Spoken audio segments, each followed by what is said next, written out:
स्थिरैरङ्गैस्तुष्टुवागुंसस्तनूभिः व्यशेम देवहितं यदायुः स्वस्ति न इन्द्रो वृद्धश्रवाः स्वस्ति नः पूषा विश्ववेदाः स्वस्ति नस्तार्क्ष्यो अरिष्टनेमिः स्वस्ति नो बृहस्पतिर्दधातु।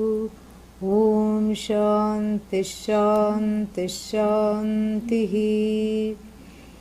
ॐ सहनाववतु सहनौ भुनक्तु सह वीर्यं करवावहै तेजस्विनावधीतमस्तु मा विद्विषावहै।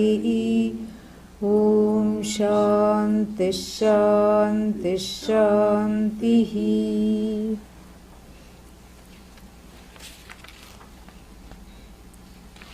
From 6 to 8.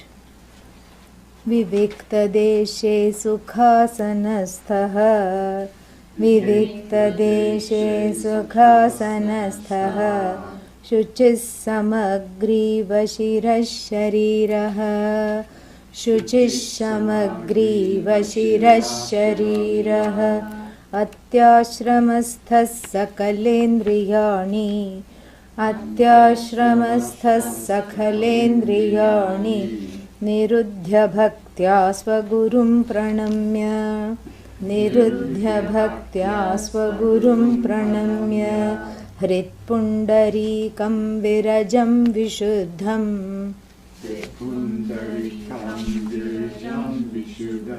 विचिन्त्य मध्ये विशदं विशोकम्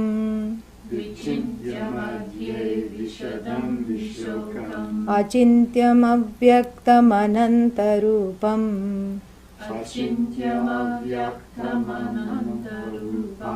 तथा शिवं प्रशान्तममृतं ब्रह्मयोनिम्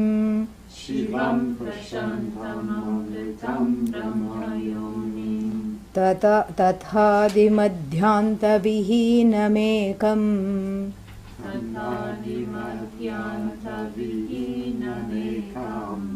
विभुं चिदानन्दमरूपमद्भुतम्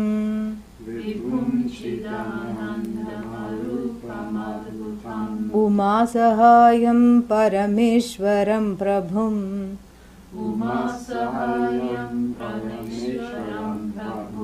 त्रिलोचनं नीलकण्ठं प्रशान्तम्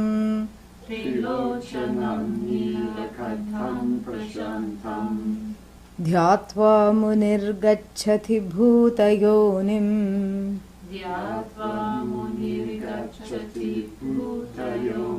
समस्तसाक्षिं तमसः परस्तात्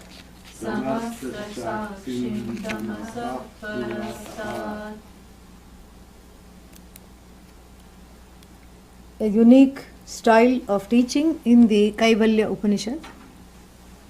For two reasons we say it is unique.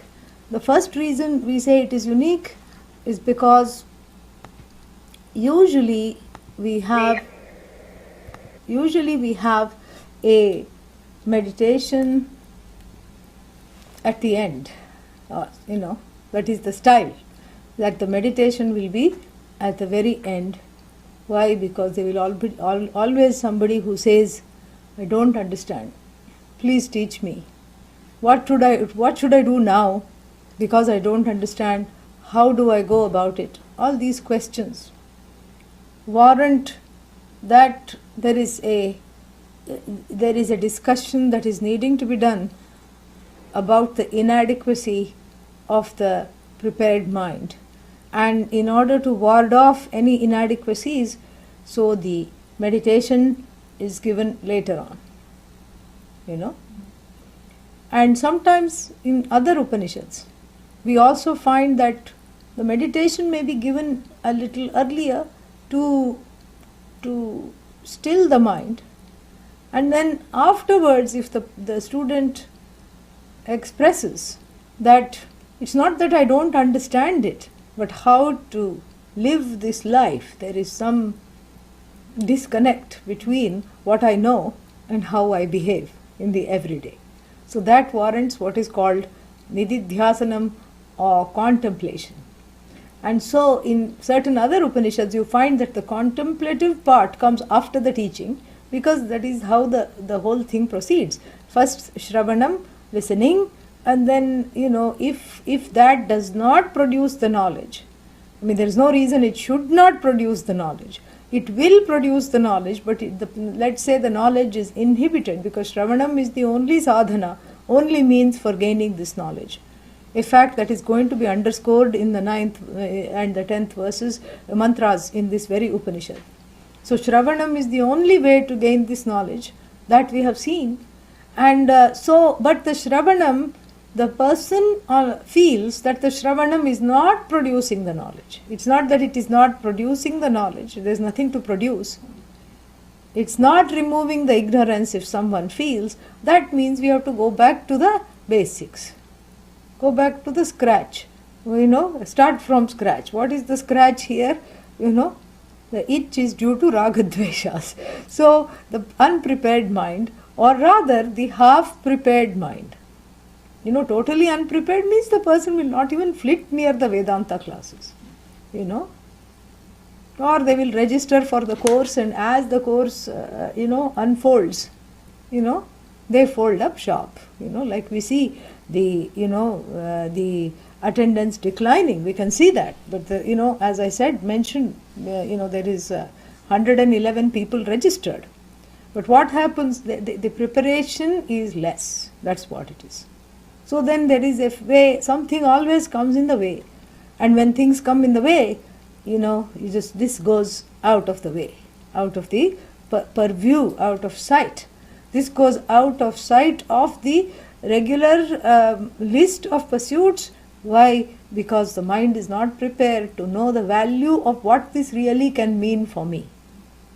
It's not that the person doesn't want to be free. It's not that the person doesn't care. It's that there are too many inhibitions, inhibitive factors, pratibandhakas, coming in the way of the pursuit of knowledge, which is why one has to be prayerful, because the mind is a very, a very wily thing.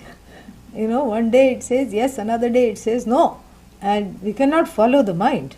And so therefore the contemplation is given at the end, because the person has done Shravanam. It's not that they stopped attending the classes. They have attended the classes, still they feel that there is a difference between their behavior and what they know. There is a gap. And for that, if there are any inhibitions, it could be for two reasons. It could be there is a shanka. Shanka means a doubt about what is that I am pursuing. So that doubt is removed through mananam, through asking questions in the class, and through also just thinking about the text when one is by oneself. So the doubt removal is an important process if one feels that Shravanam is not enough to take care of the ignorance. Shravanam should be enough to take care of the ignorance, but if one feels something is lacking, then this process of doubt removal called mananam is advised. Then after mananam, what?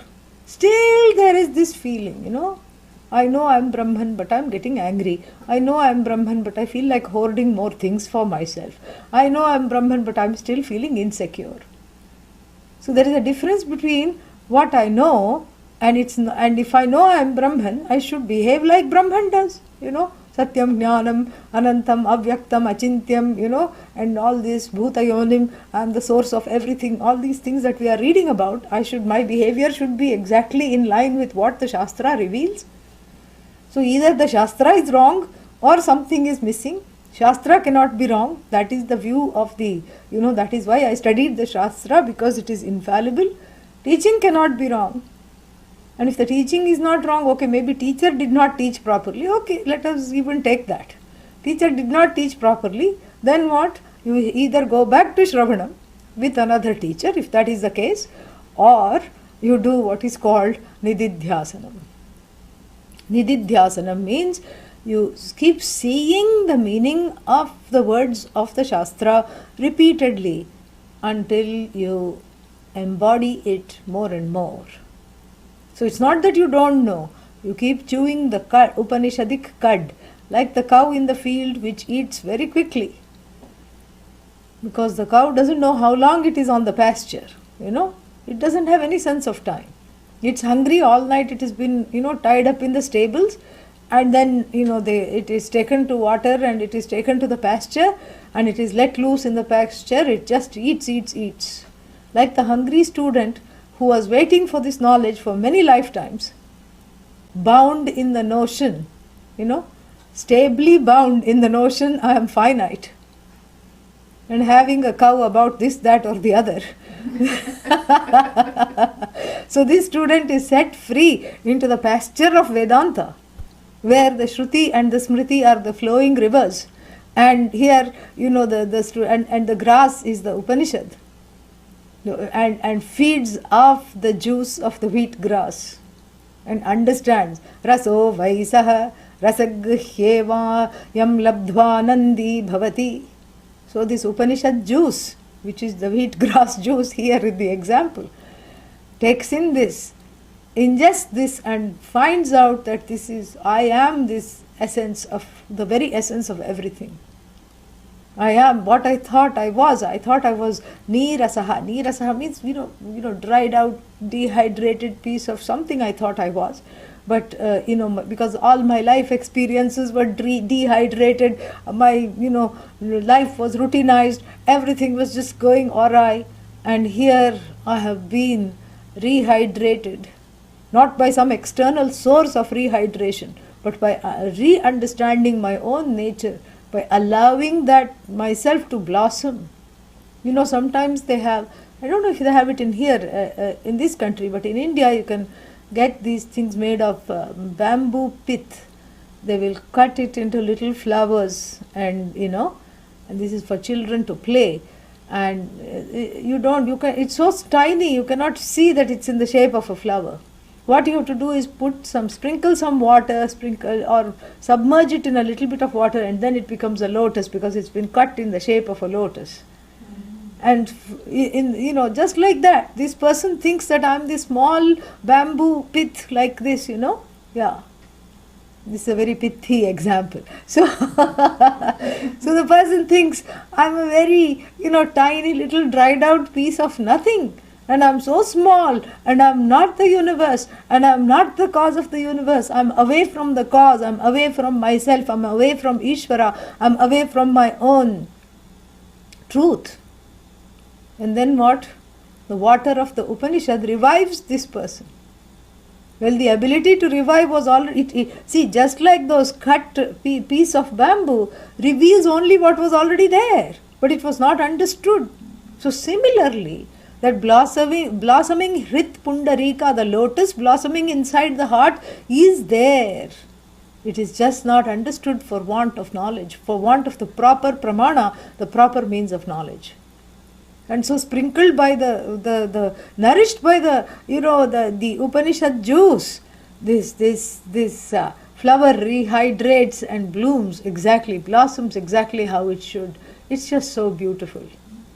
And so like the cow, eagerly, and it's not that one cannot see the blossoming flower within oneself. One sees it, but at the same time, one has a certain nirasha, a hopelessness, thinking, I should be doing better than this, because somehow, after all these years of Vedanta, something is not clicking. There is a disconnect. And so just like the cow, after it eats all the grass, what does it do? It lies down under the shade of the tree, sits under the tree, and brings out the cud, and regurgitates that, and brings it out and chews it more in leisure, to extract the nutrients, to assimilate the nutrients. So similarly, the chewing the Upanishadic cud is called Nididhyasana. It's not going to change the blossoming heart. It's not going to make it blossom more. You're going to believe that, yes, it is indeed you who is blossoming. That's all. That disconnect between the knowledge and yourself, it's going to bring it out a little, it's going to erase that and bring yourself out to embody and assimilate the knowledge further. So it is also quite common for the Upanishads to have a contemplative section at the back, at the end. Why? Because usually the student will need that contemplation unless one is what is called Uttama Adhikari. You know, the Adhikaris, the qualified people, the people with Shama, Dama, etc. that we talked about at the beginning, the various qualifications to gain this knowledge. Those kinds of qualified people are divided into three. They are called Adhikaris. Three kinds of Adhikaris are mentioned. One is called Uttama Adhikari. Uttama Adhikari means has to listen to Upanishad once. How many Upanishad? One, not even one, yeah. And then in the middle has this eureka experience, you know, like that Archimedes who just had to sit in the bathtub to find out the principle of buoyancy, and then madly he ran the streets of Athens shouting that he had found this, and he was so excited because when he got into the bathtub he realized that he displaced a volume of water and he found out this whole thing. You know, he had a epiphany. And so the Uttama Adhikari, you know, is very prepared. Don't ask when was the preparation done, either in this life or in the other life. It could be that in this life all the qualifications were gained after leading exactly what the Shastra says, a highly committed life to Ishvara, a karma yogi life. Or perhaps it was gained in other lives, we don't know. But all that is needed is a little spurring of that, you know, of that knowledge that is waiting to happen. A little reminder, a little iteration.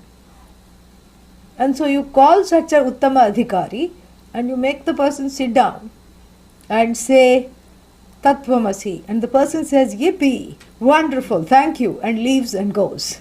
Yeah. You are that, you know. Or maybe even you can say the person doesn't know Sanskrit, is from another country, but very prepared. In their own way they have gained the preparation. Tattvamasi, oh, that sounds nice, what's that? You are that, what's that? That means the cause of the universe you are. Oh, thank you very much, and gets up and goes. Maybe needs a translation. So where are such adhikaris located? Kutra, where are they? You know? They are only in the Upanishads as an example to others. You know, as an example to others. So that we can be, because if we have divided something into three, there should be, you know, people to fill the blanks of all the categories. You have to fill in the blanks for every category. So such people are there. One such person is Satyakama. Satyakama of the Chandogya Upanishad, who comes in 2 different chapters, very interesting chap, wants to go to the Gurukula. In the first one instance we study, he wants to go to the Gurukula and study. But he doesn't know who his father is. Single mother, he doesn't know who the father is. And being a patriarchal tradition, he has to go and recite the whole lineage, including his father and everything. He doesn't know the name of the father also. He's just been playing around and only the mother is around, so he doesn't know. So he goes to the mother and says, you know, Matar, oh mother, please tell me who my father is, because I'm planning to study and I'm going to be 8 years old. I want to join the Gurukula. Please tell me who my father is. And she says, we don't know who your father is. The truth of the matter is this, that we don't know who your father is. I was working as a domestic help in many houses. We don't know who your father is. And so the boy says, okay, no problem. That's what I'll tell my teacher when the teacher asks the lineage. And so the boy goes to the Gurukula on the first day, you know, open house, and everybody is there.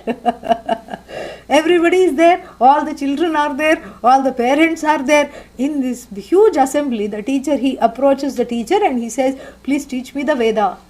You know, I have come to be a Shishya. And then the teacher says, okay, what is your lineage? Who is your father? And the boy just repeats what his mother says. My mother says that she was working in so many houses and she doesn't know who my father is. Without any shame, without any loss of face, without any pride. And the teacher is moved, beyond belief.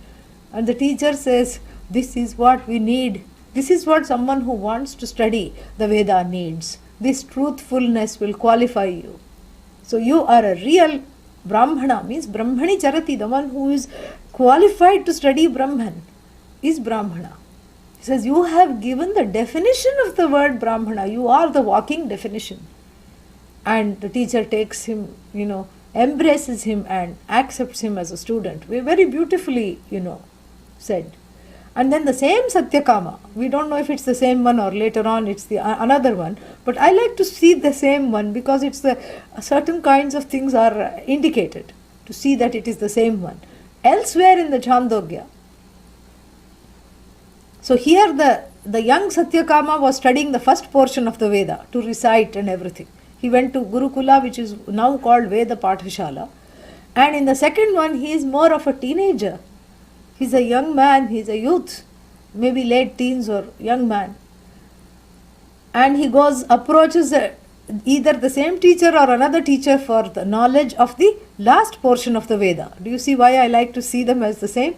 Because of this, because there is a nice progression from the first to the last portion of the Veda. And the teacher hands him a cow. And he says, don't come back for the class till this one cow, in the place of this one cow, I should see 400. And it's not so easy like go and exchange this cow for 400 cows and pay money at the cattle exchange market. No. The idea is you tend to this cow and then the cow has a baby, then that cow has a baby, then like this it becomes 400. Then Satyakama is quite dejected. He said, what to do? And he's sitting there wondering, when are you going to become 400? The cow is grazing nearby. And then he sees, there are all these stories. He sees a lion, with a thorn in its paw, writhing in pain. Usually what would anyone else do? Thank the Bhagavan that the lion is on its side rather than by your side, and quickly make a graceful, back away from there and make an exit. But since the lion is crying, he goes and removes the thorn, and the lion doesn't hurt him. The lion says, what is your name? Satyakama. So, you look a little dejected. What's the problem? He says, well, my teacher said, I can't go back to the class and I'm so eager to know about Brahman. I can't go back to the class until this cow becomes 400 and I've been just looking at the cow, it's only one cow so far.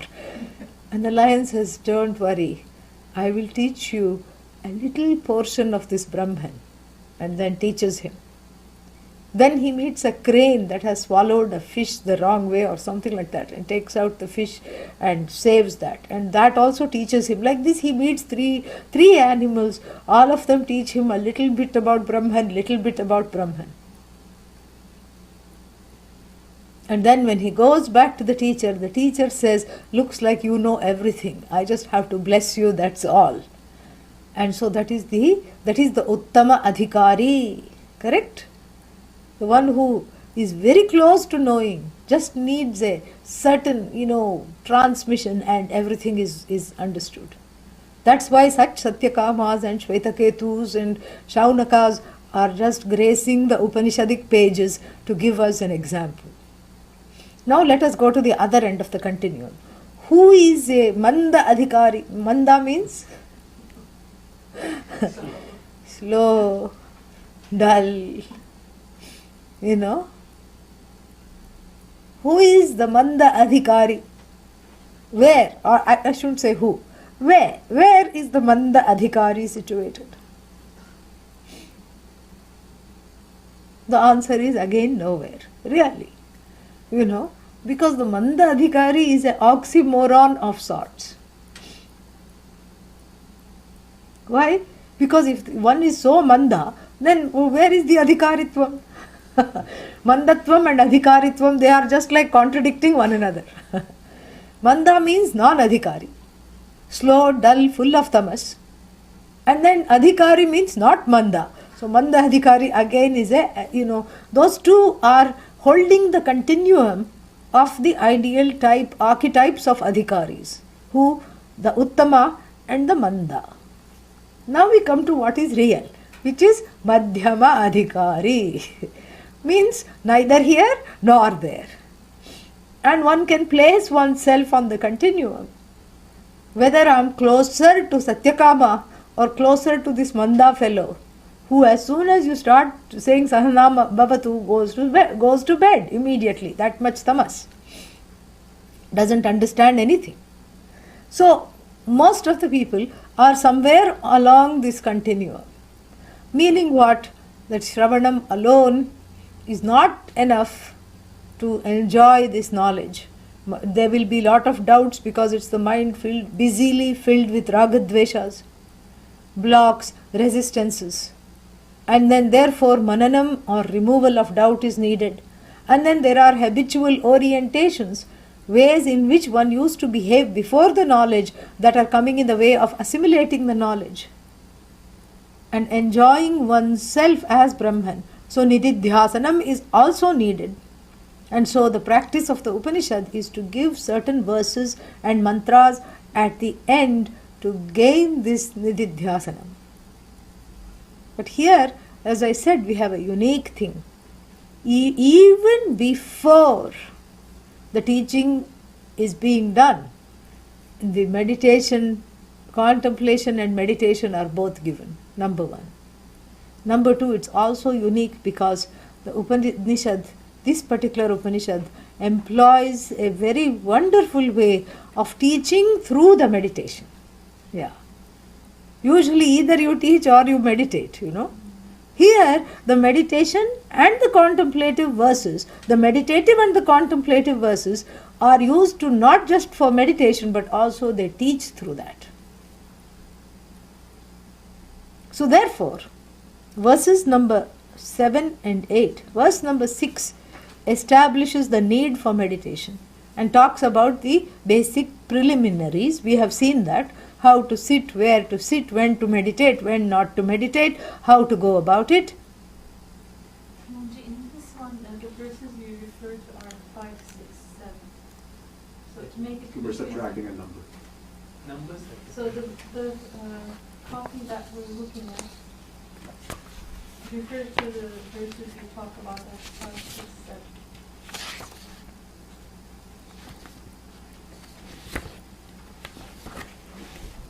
Where?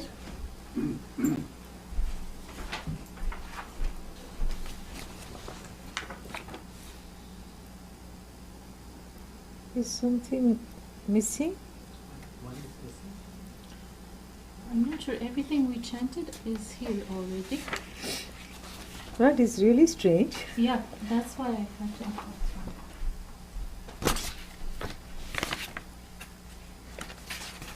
Maybe one is split into two here. Yes, that's I all think it that's is. what's happening. Yeah, nothing, not a problem. Yeah. Na karmana na prajaya. There is one, there is, na karmana na prajaya, it comes later here.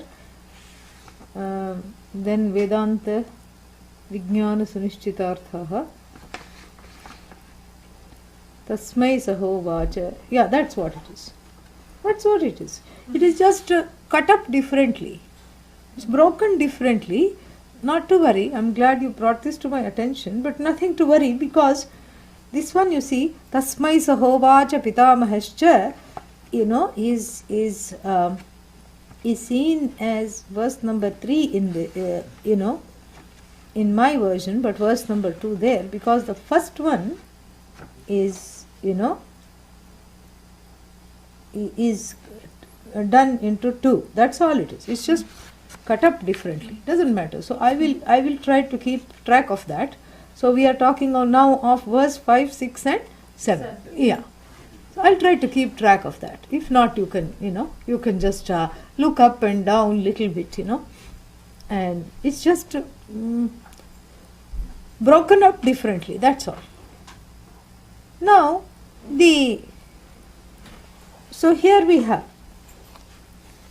So now mantras 5, 6 and 7 talk about, mantra 5 talks about how to sit, where to sit, what to do, etc.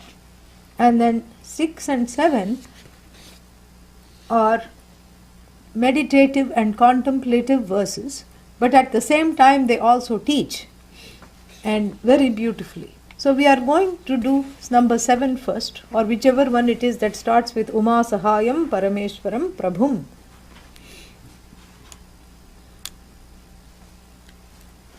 This is giving the vision of the Shastra in a very, very beautiful manner. The vision of the Shastra is not that the Jiva is Brahman. That is not the vision. The equation that is presented in the Shastra is between Jiva and Ishvara, Bhagavan. When you think or when you understand I am Brahman, not much happens. Because for two reasons. Because on the one hand you already know, everybody knows, to more or a greater or lesser degree, more or less everyone knows that I am not the sum total of this body, mind, sense complex. There is something there to attain. There is something else that I am missing. Everybody knows that. All you have to, understand is, see when people leave this world, that's why you say the person has departed. You say that. Departed means what? They have left the body behind. They have left everything behind. All their possessions behind. They have departed. Where they have gone, we do not know. So we say departed. So that itself shows there is an awareness that I am not as good as this body, mind, sense complex. This awareness is there. Okay, let it be there, so what? So nothing, that's all. And supposing one is told, what you are is Brahman. What is this Brahman? Oh, it is without limits. It is the whole. It is wonderful. Trust me, you'll like it. Once you know it, you'll love it. So what happened as a result of this knowledge? Nothing happens. Because that Brahman is not locally available to relate to see the identity. It is the very,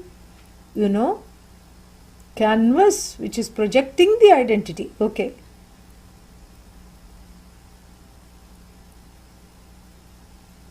And that is all right. And that canvas happens to be self-referential, what we call self-evident, what we call self-illuminating, self-evident. That I am is evident to myself, and all the things become evident to me, and that I is revealed as not just this body, mind, sense complex, but as, Brahman. Okay, big deal. This is only half the job. It is like the wave being told, you are not the wave, you are water. It says, theek hai, no problem, but I am still sad. So usually this portion of the teaching proceeds in a very methodical way. The pedagogy is beautiful. And so this portion of the teaching, where the understanding that one is as good as the body, mind, sense complex, is wrested from one's, thinking and repatriated with this entity called Brahman. This is just half the job. In other words, it is called Tvam Pada Vichara. So when you say Tat, Tvam Asi, there are 3 words in this sentence. Tat means that which is the cause of the universe, Ishvara. Tvam, the miserable Jiva, which means you. And then Asi, that you are. Asi is the equal sign. So it proceeds exactly as an equation. And just like when you solve a mathematical equation, you have to resolve whatever is on this side, and then you have to finish deriving whatever is on that side to see that the apparent differences are overridden by the underlying identity, not similarity, identity. So resolving the tvam side of the equation, equates the tvam. The tvam is now, which was resting with the body, mind, sense complex in one's awareness, rests with awareness itself. Yeah, I am awareness, I am Brahman. How beautiful that is. But it's only half the job. This is called tvam pada vichara. Tasmat, therefore, through this you are not going to drop the samsara. Okay, I am awareness, so what? I am aware that I am sad. Okay, now what are you going to do? I am aware that I am angry. You will just change your vocabulary, correct? Yeah. Now, this awareness that you are is equated to that which is the cause of the universe. That alone has to resolve the helplessness. So then, from the other side, what we do, something very interesting operation. So, Brahmana, in Brahman, Brahmani, we do what is called Ishvara Siddhi. Yeah. Siddhi literally means establishing. Ishvara doesn't have to be established. Ishvara is that which establishes everything else.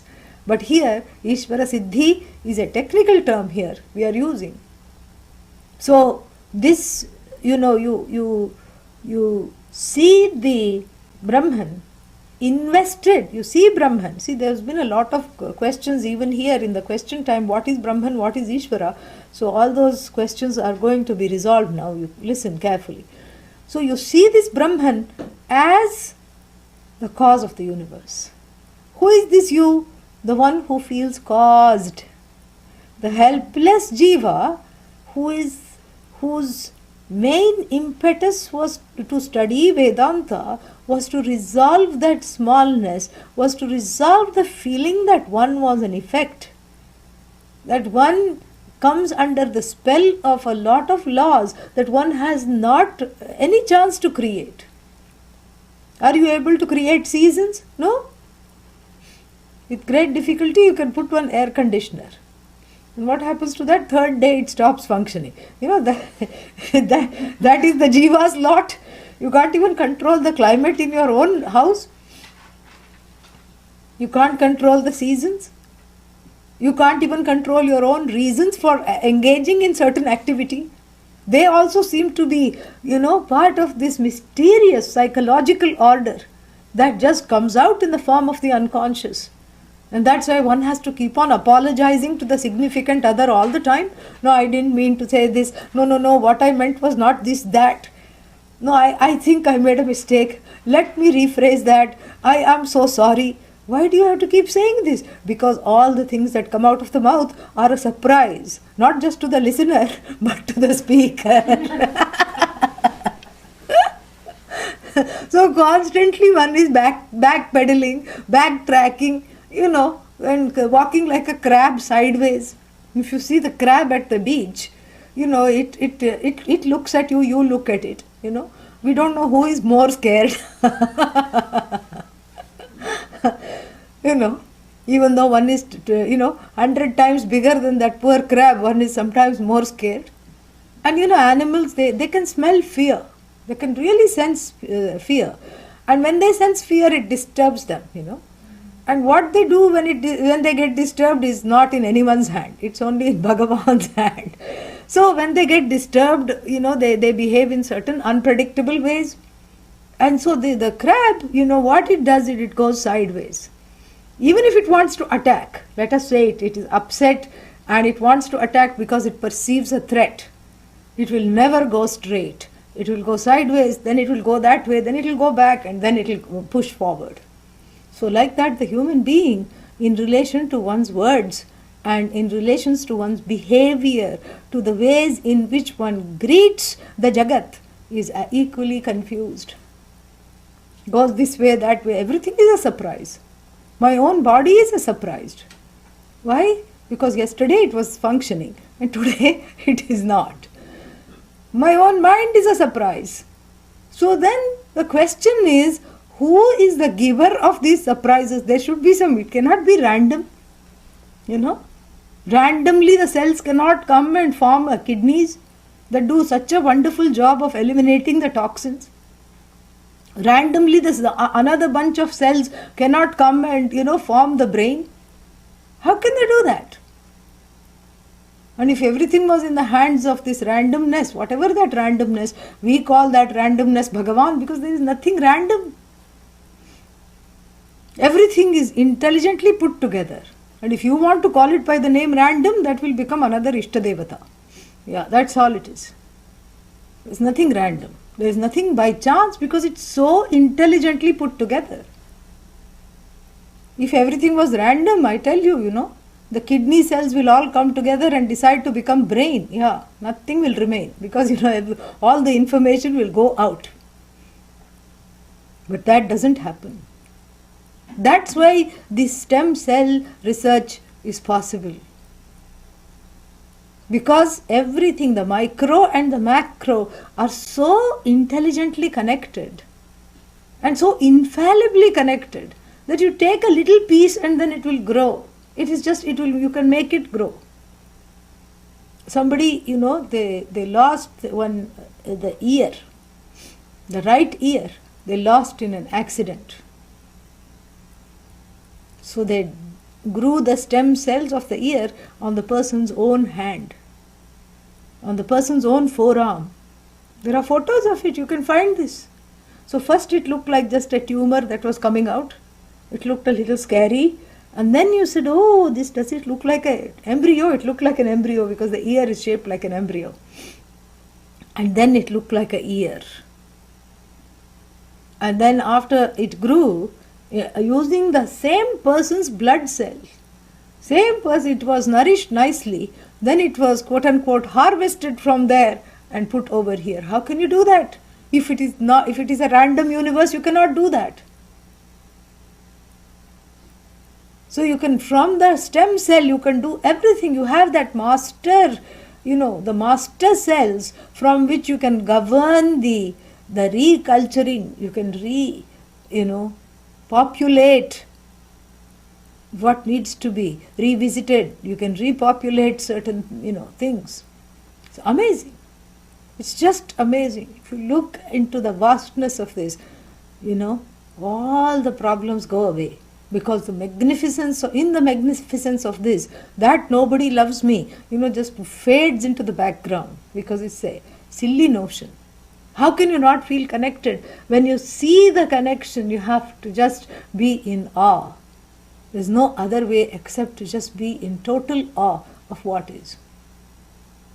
And you see this, that when you look at the other side of the equation, that this Brahman is not just some, awareness that is all over the place.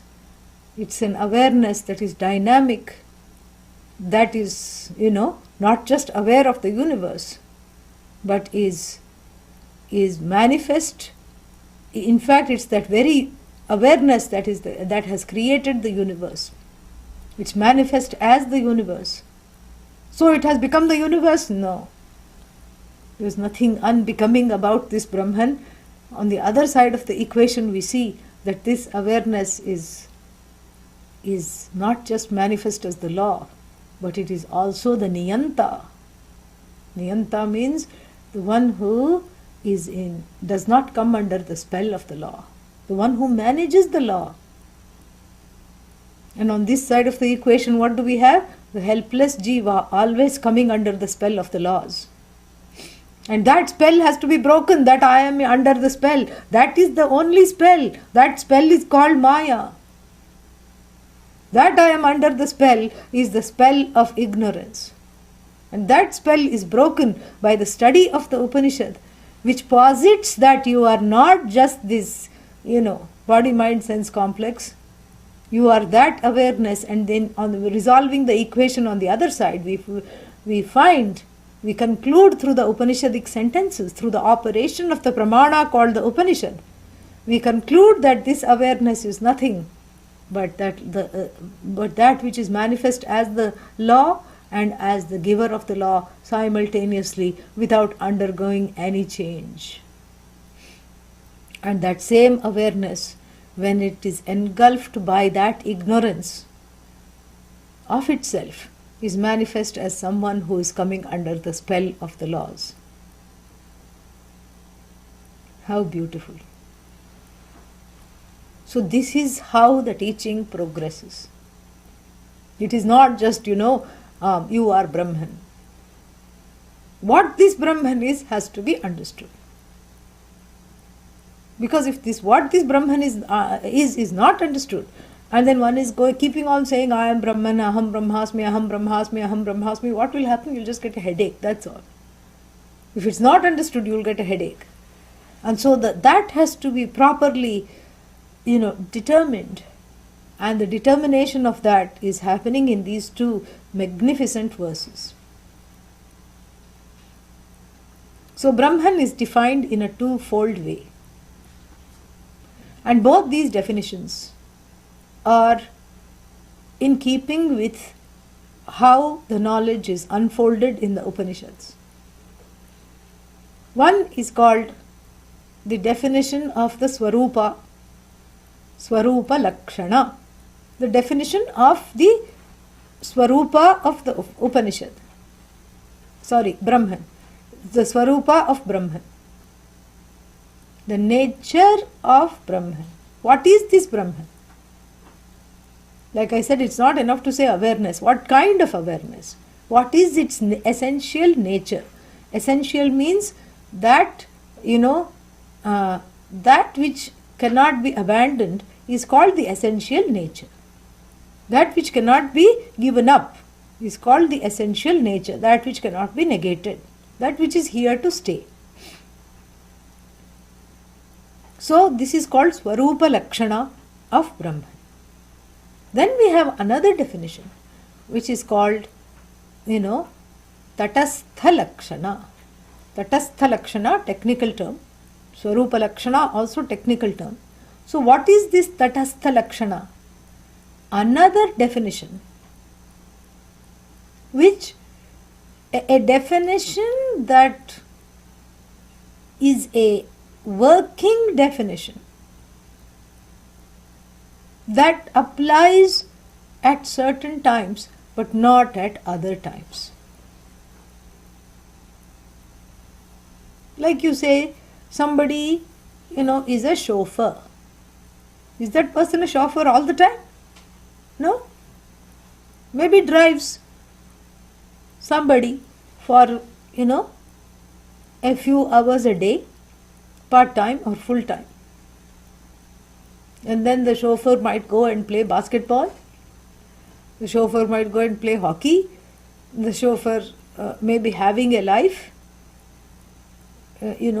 outside this whole thing. Maybe the chauffeur is a Vedanta student. Maybe the chauffeur, spends some time with the family. Maybe the chauffeur takes a vacation. Or maybe the chauffeur gives up the job of chauffeuring, retires, or says, I don't want to do this anymore, I'm not doing this anymore. But the neighborhood will still refer to them, oh, that chauffeur's house, yes. Correct? Yeah. So this is a definition, you can call it Tatastha Lakshana, a temporary definition based on the so-called occupation or what it is famous for or what it does, how it is known in the universe, how is a person known in the world. And in traditional societies, this is how it is. Like if you are a village school teacher, then even after you retire, everybody calls you teacher, teacher, teacher. You're not a teacher anymore, but still people call you teacher. And like that, there are certain last names in North India. Naulakhia. Naulakhia means in those days, ancient time, they had 900,000 rupees they had, which was a huge amount. And now the descendants of the Naulakhiyas may be, maybe farmers, doesn't matter, who don't have 2 pennies to rub together, but they are still known as Naulakhiya. So this is a different kind of a definition, correct? It still defines the person. Where is the Naulakhiya's house? There. So these are the two kinds of definitions also for Brahman. One is the definition of its essential nature, and one is the definition of how it manifests in the universe. And the first one is called Swarupa Lakshana, the second one is called Tatastha Lakshana. And the Tatastha Lakshana, another way of understanding Tatastha Lakshana is to see it as that which comes and goes, that which is not intrinsic to Brahman. A definition that is not intrinsic to Brahman is called Tatastha Lakshana. A definition that is intrinsic to Brahman is called Swarupa Lakshana. Understood? Mm-hmm. So Swarupa Lakshana, a definition that is intrinsic to Brahman. Tatastha Lakshana, a definition that is incidental to Brahman. Like if we say, pot is clay. What is clay? So, in terms, from the point of view of the pot, is clay incidental or intrinsic? Intrinsic. So that pot is clay is its Swarupa Lakshana. Because it cannot give that up. Correct? Mm-hmm. And now if we reverse that, from the standpoint of the clay, is pot intrinsic or incidental? Incidental. Because the clay can be in the form of pot, clay can be in the form of lid, figurine, Krishna figurine you can make out of clay, cup, saucer, so many things. While being uniquely itself, it as it were lends its existence to all these things. And so we have two definitions of Brahman likewise.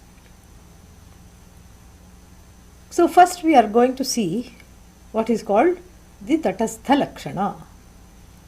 Because both these are famous in the Taittiriya Upanishad. They are given very, very eloquently. And I will, before going into the Tatastha Lakshana, I'll give the classic definition of both, so that you can see how it is presented in the Taittiriya Upanishad. The Swarupa Lakshana first here.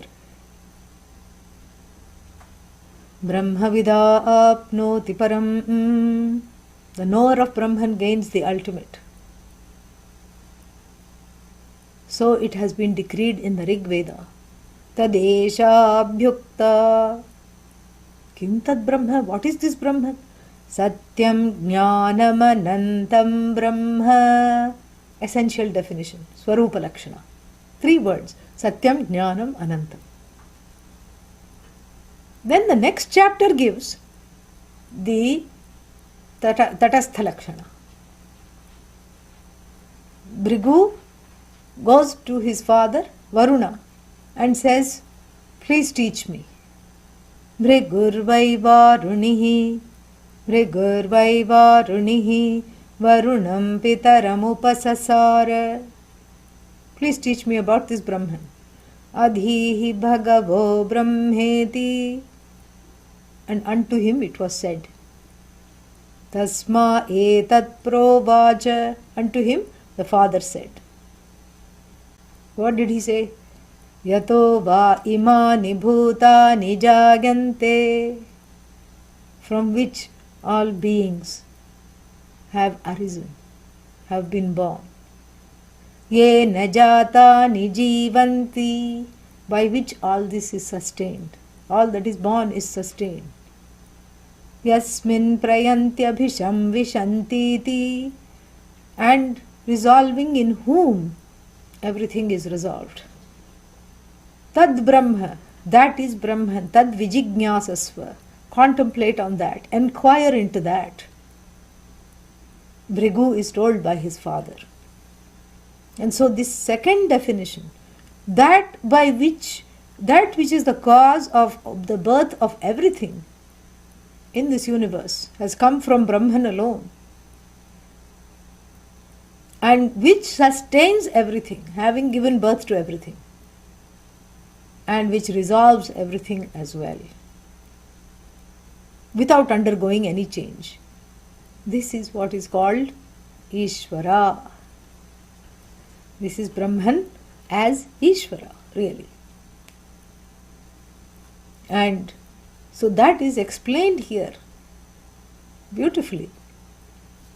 And this Ishvara alone, Jagad Niyanta, the one who is manifest in the form of the entire Jagat, so much so that we don't look for Ishvara. It is very unbecoming to look for Ishvara. Why? Looker is Ishvara, looked is Ishvara, the process of looking is Ishvara. So you don't need to look for Ishvara, because Ishvara is everything and everywhere. Then the question comes, because of course everything is from the standpoint of the Jiva, correct? If you tell me don't look for Ishvara, I am not going to be satisfied. And why are you not going to be satisfied? If supposing somebody asks, what will the Jiva say? The Jiva will say, how am I going to know this Ishvara? How am I going to relate to this Ishvara if you tell me don't look? Everything is Ishvara, including the outlaw and the in-law. That is not enough. That is not enough for me. How do I actually sense the pulse of that which you are calling Ishvara? And so for that, we see the orderliness in everything. Because we can objectify the order. We can sense the order. We can look into the order. We can see the manifestation of the infallibility of that order. And what do I mean by order? Laws. Endless laws. This whole Jagat is full of laws. Because everything functions in an orderly way. We call it order. You see the physiological order, gravity. Gravity is uniform. Every body, every celestial body has gravity. Even in the solar system, that is what prevents all the planets from crashing into one another or just going and falling into the sun. Everything has gravity. And the gravity that is there on Saturn or Jupiter is different from the gravity that is there on Earth. And the gravity that is there on Earth is so uniform that is what allows one to walk to class or to sit in the class. If supposing gravity was just not predictable, certain areas you could not step, that means what? Or you don't know when there is gravity and where there is gravity, you cannot have any transactions. Immediately, you would just be floating around. You would be afraid to walk, let alone drive or fly. You would just be, wondering what to do. And it would be very dangerous. So gravity is uniformly there. Everywhere you go, that is how you can plant the tree. That is how you can build the house. Even in the most earthquake zone, you can build the house because there is gravity. Yes, sometimes it is shaken up, but you can account for that as well. And build the house of light materials so that even if all the ceiling falls down on the people living in the house, it doesn't hurt them. They are still able to come out alive. So, in places like Japan, even California, there is certain building material codes which have become local laws. And how do we know that these building material codes are what to be used? Because of the observation that if these kinds of codes are used, if bamboo houses are made, they are lighter. And they will, they can shake, but they will survive the shaking. But there in those earthquake areas, if you make a concrete house, finished, gone. And so like this, the gravity, and even if there is a fault, pun intended, in the gravity, in the gravitational force or in the way the earth expresses herself, even that is measurable. There is a long fault, it's called San Andreas Fault in the California coast.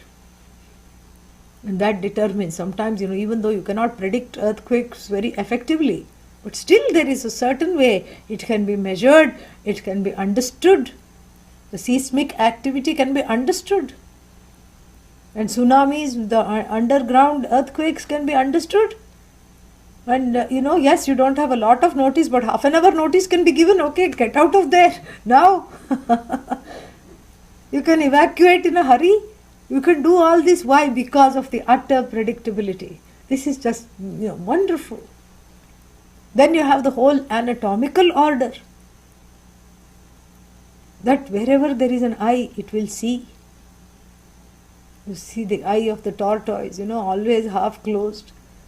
And all these reptiles, they have a certain kind of non-moving eye. The eye of the crocodile with waiting for you with its mouth open. It won't even move. And it is actually like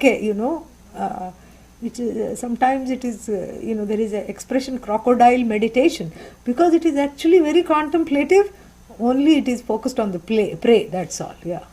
Unfortunately, it is focused on the contemplator. Yeah, that is the nature of its contemplation. It's focused on it's meditating on the prospective meditator. Yeah, who, if saved from its clutches, will certainly become a devotee and a meditator. So, but it will sit like this patiently, and it will not show any excitement. When the chicken or the hapless whatever animal passes it, it will not say, oh, its eyes will not start moving and show excitement. Look at the intelligence behind this. Look at the intelligence. It will remain like a sadhu, samaha, dukkha, sukha, kshami, all accommodative. Yesterday we were saying, samadukha, sukha. Yes, whether it comes or goes, I am just the same. It will sit like a sadhu. Then when it is slowly coming, finished. The briefest of struggles, which cannot even be recorded on the National Geographic's, the finest of cameras. You have to actually put it in slow motion to see what was consumed. Was it a snake? Was it a little salamander? Was it a fish? Was it a chicken? Or was it a human being? You don't know. Yeah, finished, gone. And same thing with the python. Python also sits like sadhu, waiting for things to come. Python also will just sit there with a mouth half open, sleeping, looking to be sleeping. And we learn to meditate from these animals only. They are our teachers. They become our gurus. Because we observe, we see this. And the python is called and in fact the sadhu has got two kinds of vrittis possible. Vrittis means the way of moving in the world. And the sadhu is told, be like the bee, the honey bee, or be like the python. Madhukari vritti or ajagari vritti. Ajagara vritti means be like the python. Whatever comes in the form of bhiksha, swallow, don't move, Or be like the bee that goes from flower to flower, so you can go from place to place and have your bhiksha. This is what is given. So we learn from the animals. And the python is another very, dangerous thing. Eats once a month, but because it doesn't need to otherwise. Yeah, once in 3-4 weeks it will eat. But that, what it eats is 100-pound thing. So it's 1 month it will last. And then if it has a stomach upset, what it does? It will wind itself around a tree. I went to Australia once. I went to a conference. And my God, I went to an island. And then, there, they said, you can just take a walk. It was some kind of a conference, and then there was a break. They said, this is a very nice path to walk. You can just walk, and then the other end, it will turn around, and then you can come back. So, along with a few people, I started to go on the path.